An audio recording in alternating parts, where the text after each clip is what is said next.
Shalom, Sobat Kairos yang berbahagia. Firman Tuhan pada hari ini diambil dari Matius 5 ayat 29.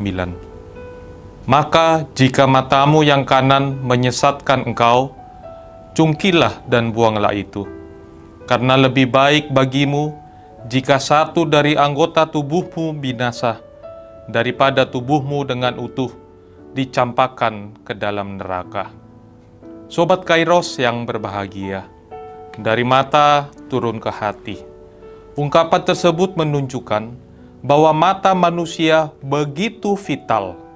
Apa yang dilihat mata akan masuk ke dalam hati.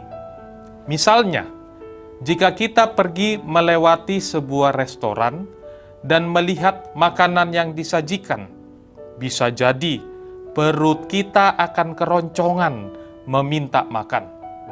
Hal yang lain juga jika ada seseorang memberikan sekoper penuh berisi uang kepada seorang pejabat, maka akan timbul keinginan untuk mengambilnya. Meskipun orang itu tahu bahwa mengambil uang yang bukan haknya adalah salah dan melanggar hukum.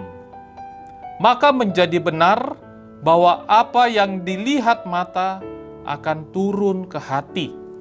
Hal yang baik juga yang jahat, semuanya akan mempengaruhi hati dan perbuatan seseorang. Sobat Kairos yang berbahagia, pada hari ini Tuhan Yesus memperingatkan bahayanya jika mata tidak dijaga. Tuhan Yesus berkata, maka jika matamu yang kanan menyesatkan engkau, cungkillah dan buanglah itu, karena lebih baik bagimu jika satu dari anggota tubuhmu binasa, daripada tubuhmu dengan utuh dicampakkan ke dalam neraka. Ayat ini diawali sebelumnya pada ayat yang ke-28 yang mengatakan, tetapi aku berkata kepadamu, setiap orang yang memandang perempuan serta menginginkannya sudah berzina dengan dia di dalam hatinya. Ini yang disebut sebagai pikiran kotor. Kita ingat bagaimana kejatuhan Raja Daud ke dalam dosa, yaitu ketika dia melihat Batseba yang cantik dan diambil menjadi istrinya. Daud merancang konspirasi jahat dan membunuh suami Batseba, yaitu Uria. Nas kita mengingatkan bahwa dosa terjadi tidak hanya ketika diperbuat, tetapi juga ketika muncul niat jahat. Tidak hanya mata, Yesus juga memperingatkan mengenai tangan. Di ayat ke-30 Yesus berkata, dan jika tanganmu yang kanan menyesatkan engkau, penggallah dan buanglah itu.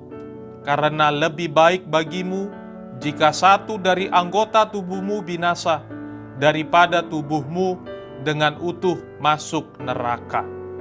Hal ini menjadi peringatan penting supaya kita dapat menjaga anggota-anggota tubuh kita tidak berbuat dosa. Mengapa? Markus 14 ayat 38 mengatakan bahwa roh memang penurut, tetapi daging lemah.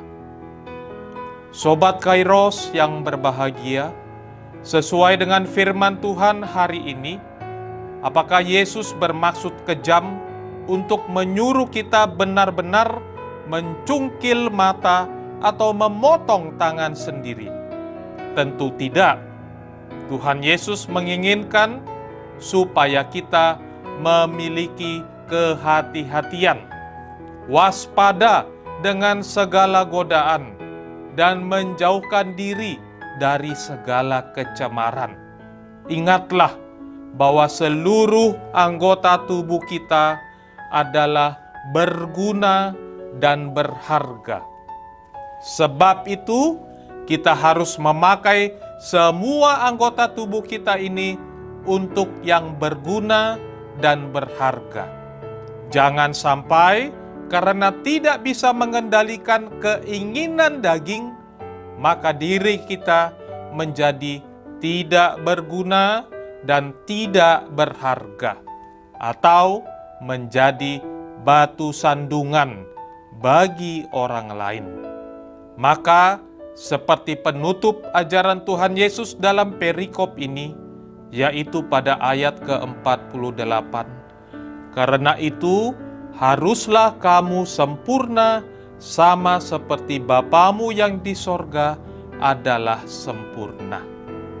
Hari ini kita diingatkan sebagai anak-anak Allah, hiduplah dengan tampil beda, tidak mengikuti selera duniawi, melainkan dengan setia melakukan kehendak Bapa di sorga.